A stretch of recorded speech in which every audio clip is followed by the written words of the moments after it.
retort. I'm not worried, I'll follow reward. You pop my head open like a gun. Pop his head open like a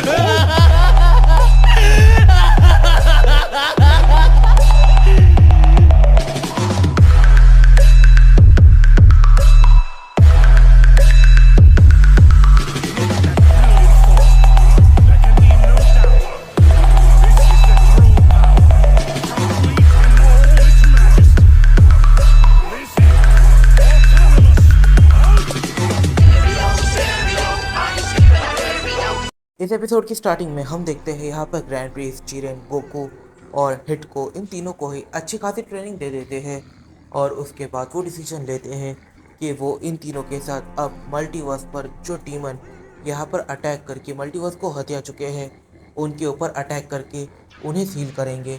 वो लोग जिस dimension में थे उस dimension में time काफ़ी ज़्यादा तेज़ी से आगे बढ़ा था, बट जो मेन टाइम लाइन है, मतलब कि जो अपना मेन डायमेंशन है, वहाँ पर टाइम उसकी स्पीड से ही आगे बढ़ रहा था। तो अभी तक जेनो और जालमा ये सील नहीं हुए थे। ग्रैंड प्रिंस को लगा था कि जेनो और जालमा टिक नहीं पाएंगे, बट वो यहाँ पर इन डीमोस को काफ़ी ज़्यादा कड़ी टक्कर दे रहे थे। बस बारडॉग की वजह से इन्हें थोड़ा बहुत प्रॉब्लम फेस करना पड़ रहा था। इस पॉइंट पर हम देखते हैं कि गोकू एकदम से बारडॉग पर अटैक करने के लिए आगे बढ़ता है और वो बारडॉग पर अटैक कर देता है। यहाँ पर जो गोकू है और बारडॉग है, इनके बीच एक हैंड टू हैंड कॉम्बैट की स्टार्टिंग हो जाती है। गोकू इस पॉइंट पर चिल्लाता है, फादर आखिर आप मेरी बात क्यों नहीं सुनते। इस पॉइंट पर जो बारडॉग है वो एकदम से चिल्लाता है, क्या कैरॉट तुम सीरियसली मेरे बेटे हो? अब मैं जो चीज़ें कर रहा हूँ तुम्हें मुझे सपोर्ट करना चाहिए, पर इसकी जगह तुम यहाँ पर मेरे खिलाफ हो। ये देखकर मुझे बिल्कुल भी खुशी नहीं हुई क्या कैरॉट। तुम आखिर देखो पीरस ने हमारे साथ क्या किया, फ्रीजा ने हमारे साथ क्या किया। मैं इन सभी से बदला लेना चाहता हूँ। इस पॉइंट पे जो गोकू है वो बारडॉग से कहता है, फादर इन चीज़ों को हम शांति से सॉल्व कर सकते हैं, आपको इतना एग्रेसिव होने की ज़रूरत नहीं। इस पॉइंट पर जो गोकू है वो ये चीज़ कहता है और बारडॉग अपनी पूरी पावर के साथ गोकू को एक काफ़ी पावरफुल पंच मारता है। कुछ टाइम के लिए गोकू उस पंच से दर्द से कराहने लगता है। इस पॉइंट पर गोकू रियलाइज़ करता है कि talk no jutsu Dragon Ball verse के अंदर काम नहीं करता, वो बस नारुतो वर्स के अंदर ही काम करता है। खराब हो जाएगा, मैं माँ अम्मा बहन पे आ जाऊंगा, मैं इनकी अम्मा बहन पे आ जाऊंगा मैं। इस पॉइंट पे गोकू को बाकी साथियों को हेल्प करना था, इस वजह से वो काफ़ी ज़्यादा रैपिडली यहाँ पर चीज़ों को करने लग जाता है। लाइक वो एकदम से डिसीजन ले लेता है कि अब कैसे भी करके बारडॉग को बेहोश करना है। कुछ टाइम के बाद इन दोनों के बीच एक hand to hand combat start होता है। इस हैंड टू हैंड कॉम्बैट के दौरान गोकू रियलाइज़ करता है कि बारडॉग गोकू से ज़्यादा फिजिकली स्ट्रांग नहीं है।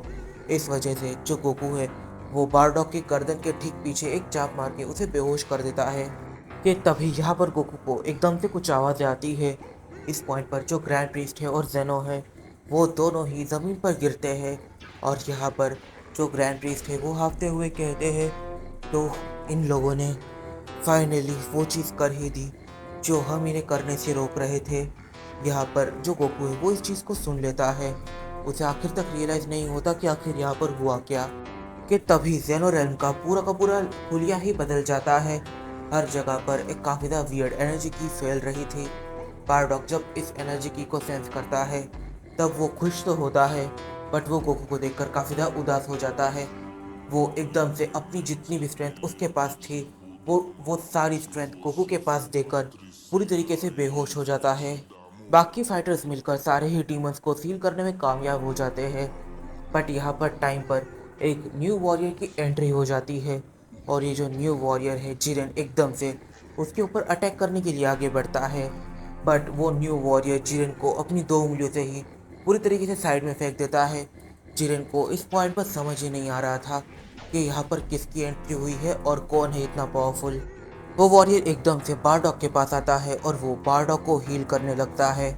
इस पॉइंट पर बारडॉग पूरी तरीके से हील हो जाता है, बट उसके पास ज़्यादा एनर्जी नहीं थी, उसके पास घाव भरे थे और वो बारडॉग को अपनी 2% एनर्जी देता है। ये बिल्कुल भी ये मतलब बारडॉग के लिए इनफ नहीं थी, बट हाँ इसकी मदद से वो कम से कम यूनिवर्स 7 जा सकता था। यहाँ पर जो वो कैरेक्टर है वो बारडॉग से कहता है, मैं तुम्हारी वाइफ की प्रेयर्स को काफ़ी ज़्यादा ईजीली सुन सकता हूँ। तुम एक प्रतिभाशाली योद्धा हो, अगर तुम नहीं होते तो फिर कोई चांस ही नहीं होता कि ये सब मुझे फिर एक बार यहाँ पर ला सके और आफ्टर लाइफ में मैंने तुम्हारे बारे में काफ़ी कुछ सुना है, द कॉन्करर बारडॉक।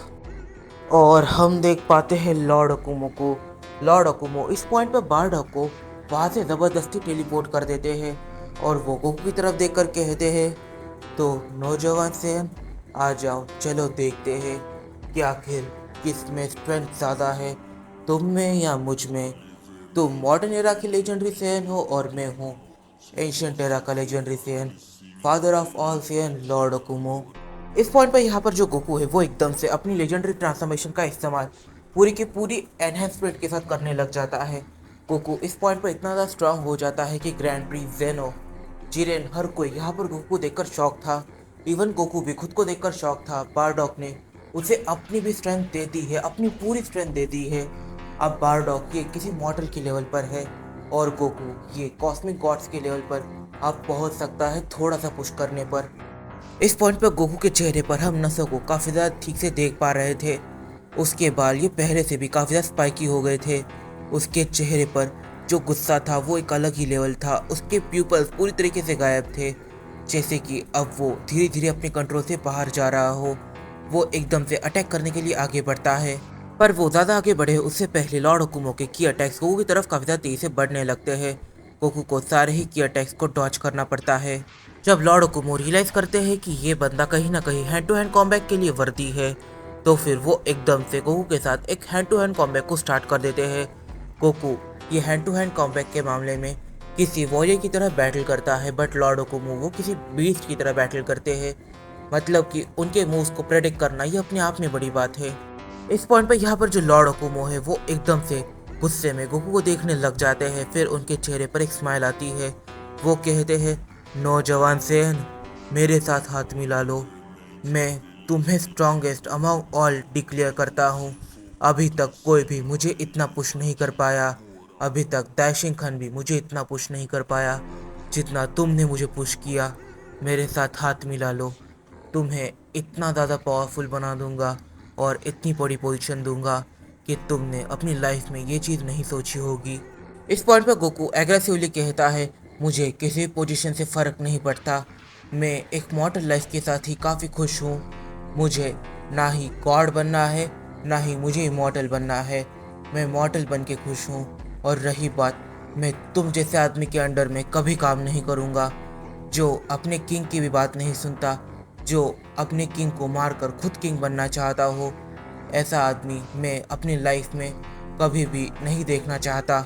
और रही बात तुम्हारे हाथ के नीचे काम करना, ये मेरे लिए काफ़ी ज़्यादा डिसरिस्पेक्टफुल होगा। इस पॉइंट पर जो लॉर्ड अकुमो है वो गोकू से कहता है, नौजवान सेन, तुमने अपनी लाइफ का सबसे बुरा डिसीजन ले लिया है। और रही बात, मैं इन यूनिवर्सेस में से एक यूनिवर्स में रहा करता था, इनमें से एक यूनिवर्स मेरा हुआ करता था, तो ऐसा मत समझो कि मैं बाहर से आया हूँ। असल में मैं हूँ father of all sense lord Akumo. देखो, मैं नहीं जानता कि तुम्हें मेरे बारे में पता है या फिर नहीं, बट एक चीज़ क्लियर है कि मुझे मना करके तुमने अपनी लाइफ की सबसे बड़ी गलती करी है। लॉर्ड अकुमो गोकू पर काफ़ी सारे पंचेस से अटैक करते हैं और जैसे ही यहाँ पर लॉर्ड अकुमो गोकू को एक लास्ट पंच मार के पूरी तरीके से ख़त्म करने वाले होते हैं, लास्ट पंच ये गोकू के हार्ट को लगता और उसके सीने को आर पार करते निकल जाता। अब यहाँ पर गोकू को कोई हील भी नहीं कर सकता, तो फिर ये गोकू का लास्ट दिन होने वाला था। वो कहता है, तो तुमने मेरे ऑफ़र को एक्सेप्ट नहीं किया, पर मैं भी तुम्हारा बेटा या फिर तुम्हारे फादर मेरे ऑफ़र को ज़रूर एक्सेप्ट करेंगे, और अगर उन्होंने इस चीज़ को एक्सेप्ट किया तो फिर तुम्हें भी इन फ्यूचर रिवाइव होने के बाद एक्सेप्ट करना ही होगा। बट काफ़ी कम चांस है कि तुम फिर एक बार रिवाइव होगे। और वो ये पंच मारने जाते हैं कि तभी कुछ काफ़ी ज़्यादा अजीब होता है।